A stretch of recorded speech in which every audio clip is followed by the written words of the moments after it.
पर जो सबसे पहले बात होने वाली है भाषा में कि आप भाषा की जो तैयारी करेंगे, चाहे पेपर 1 हो चाहे पेपर 2 हो, उसमें कुछ व्याकरण सेट हैं जो गद्यांश से आते हैं या पद्यांश से भी आता है।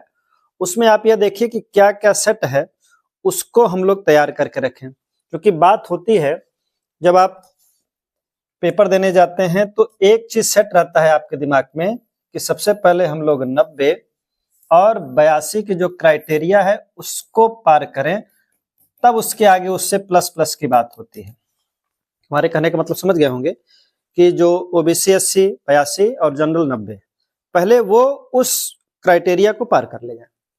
और ध्यान देना है कि भाषा में कितनी चीजें अब तक आई हुई हैं। तो मैं आपको 2 चीजें डिटेक्ट कर रहा हूं। क्या? उसमें एक प्रत्यय है जिस प्रत्यय को खानदानी प्रत्यय बोलते हैं। अब आप देखिए कैसे, मैं आपको एक गद्यांश दिखाने का प्रयास कर रहा हूं और उस गद्यांश में देखिए क्या क्या है जो हर बार आता है, उसमें गलती क्या होती है उसको देखिए क्या आता है। क्योंकि अब आप नंबर को बढ़ाते चलिए। नंबर को बढ़ाने से हमारा क्या मतलब है, जैसे ये मान के चलिए जो अभी तक पिछले साल जो फॉर्म भरे गए थे वो 13 लाख के आसपास या 12 लाख प्लस या 15 लाख प्लस ऐसे फॉर्म पेपर 1 हो चाहे पेपर 2 हो, दोनों के लिए भरे थे। लेकिन जब रिजल्ट आता है तो रिजल्ट वो 1.5 लाख के आसपास तक सिमट जाता है, इससे ज्यादा नहीं हो पाता। 1.5 लाख या 1.35, 1.40, चाहे पेपर 1 हो चाहे पेपर 2 हो। ये 2011 से अब तक का रिकॉर्ड है। और उस रिकॉर्ड में पहली गलती क्या होती है, पेपर भरने में होती है। जो नए विद्यार्थी होते हैं पहली बार भरते हैं, कहीं ना कहीं वो गलती हो जाती है, कुछ से छट जाते हैं। कुछ ये सोचते हैं कि हम नए चीजें को रट के जाएंगे, कैसे करके जाएंगे। तो उसके लिए आप पहले अपने स्कोर को तैयार करिए कि हम कौन कौन सा स्कोर करेंगे, जिससे पहली क्राइटेरिया हमारी 90 और 82, चाहे 82 वाले हों चाहे 90 वाले हों, आप जानते हैं कौन किसके लिए है। तो उस क्राइटेरिया को पकड़ने के लिए सबसे अच्छा साधन है भाषा। को सबसे पहले ध्यान देना है कि हमको उस भाषा में व्याकरण से क्या आता है उस व्याकरण को आप ये जान लीजिए कौन कौन चीजें जो बार बार पूछी जाती हैं वो आप सेट कर लीजिए। बहुत बृहत व्याकरण नहीं पूछा जाता है, ऐसा व्याकरण जो आपके गद्यांश में ही रहता है उसे पूछा जाता है। और वह व्याकरण जो खानदानी व्याकरण होता है। खानदानी व्याकरण का मतलब ये समझिए कि सीटेट में कुछ खानदानी व्याकरण होते हैं।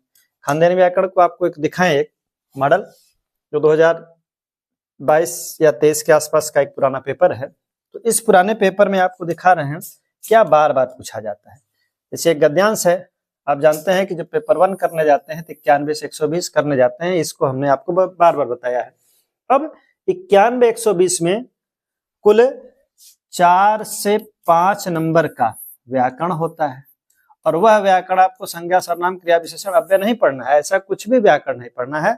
वो व्याकरण पढ़ना है जो आप कभी न कभी आपके दिमाग में, आपके पेपर में, अखबार में कहीं न कहीं आप उसको पढ़े हैं, देखे हैं और उसी गद्यांश से वो निकल के बाहर आ जाता है। पढ़ना है व्याकरण, जो कि बताए हैं कि व्याकरण में 2 ठो रटा रटाया व्याकरण है।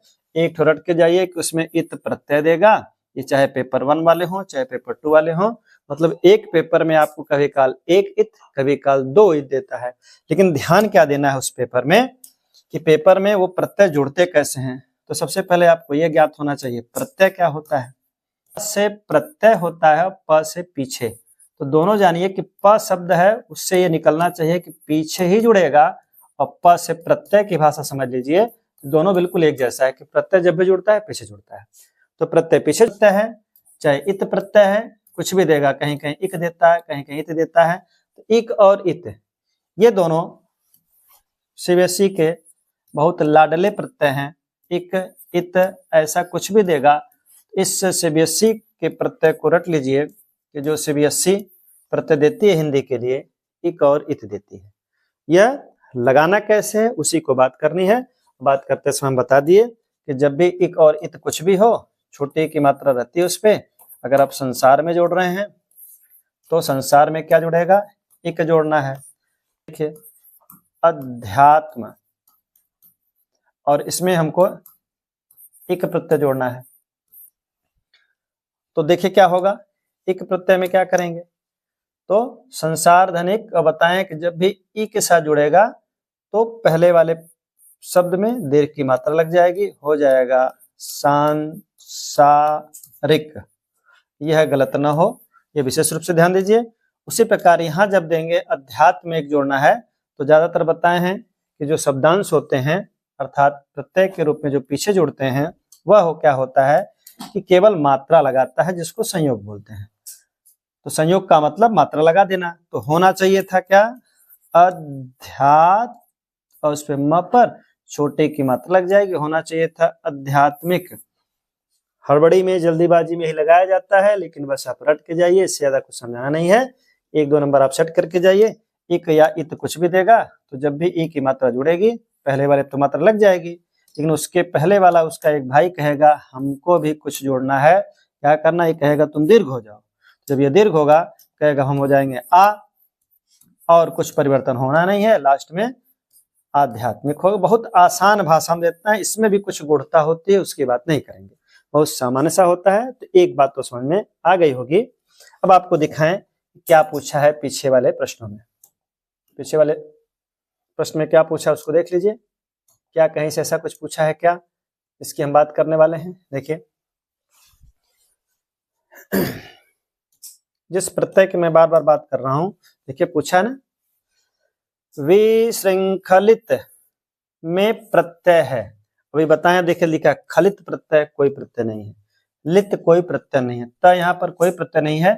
इसमें देखिए वो सीबीएसई का जो था वो क्या था, इत, एक इत है, और कभी काल इक होता है, चाहे इत हो चाहे इक हो। जब भी आप जोड़िएगा तो जान लीजिएगा पहले वाले जो स्वर है उसको दीर्घ कर लीजिएगा, अपने आप जुड़ जाएगा। अब दूसरी बात, दूसरा देखिए एक बहुत आसान भाषा में संधि देता है। संधि कैसे, ज्यादातर वो दीर्घ संधि देता है, दीर्घ संधि। हिंदी की बात करें, हिंदी में एक दीर्घ दे देता है, एक गुण देता है, या फिर एक वृद्धि देता है, इन्हीं के इर्द गिर्द दौड़ता है। और ज्यादातर हम बताएं आपको ये दीर्घ ही उठाता है, और बहुत ही आसान, समझ आसान पूछा था दिवसावसान। अब सोचिए दिवसावसान। अब इसमें जिसको ह्रस्व स्वर कहते हैं, छोटा आ जिसको बोलते हैं, छोटी ई बोलते हैं, छोटा उ बोलते हैं, और हिंदी में री की बातें ही नहीं करनी है, क्योंकि री हिंदी में मिलता नहीं, वो संस्कृत में दीर्घ मिलता है, यहाँ मिलता नहीं है। तो यहाँ पर ही 3 लोग जुड़ेंगे।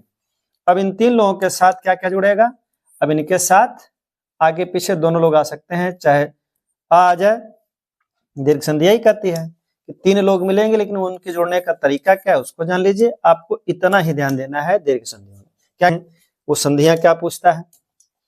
जब आप अ से जोड़ेंगे तो अ की 4 कंडीशन बनती है। वो 4 कंडीशन क्या क्या देखिए, 4 कंडीशन हम लिख दे रहे हैं, या तो दोनों लोग छोटे होंगे, या फिर दोनों लोग बड़े होंगे। दीर्घ में ध्यान दीजिएगा। अब या तो छोटे बड़े दोनों हो गए, अब क्या होगा, या तो एक तो छोटका भाई होगा उसके साथ बड़का भाई आ जाएगा, फिर यहाँ पर पहले बड़ा आ सकता है, फिर बाद में छोटे अ की ही बात कर रहे हैं, ये पहले छोटा आ गया फिर बड़ा आ गया, बड़ा के बाद फिर छोटा आ गया। यही 4 कंडीशन आपको दीर्घ संधि में देता है। तो दीर्घ संधि में देखिए यही आ गया। अब इसके अलावा कोई नहीं दे सकता। उसी प्रकार आप छोटी ई में मिला लीजिएगा कि छोटी ई में भी क्या ऐसा हो सकता है क्या, तो आप समझ जाएंगे, या तो दोनों छोटी ई होगी ह्रस्व, या तो दोनों दीर्घ होगा, या फिर एक दीर्घ होगा एक ह्रस्व होगा, या एक ह्रस्व होगा एक दीर्घ होगा। इस तरह कंडीशन बनेगी। 4 ही कंडीशन है। उस कंडीशन में बताए थे, एक उदाहरण दिया था क्या, दिवसावसान।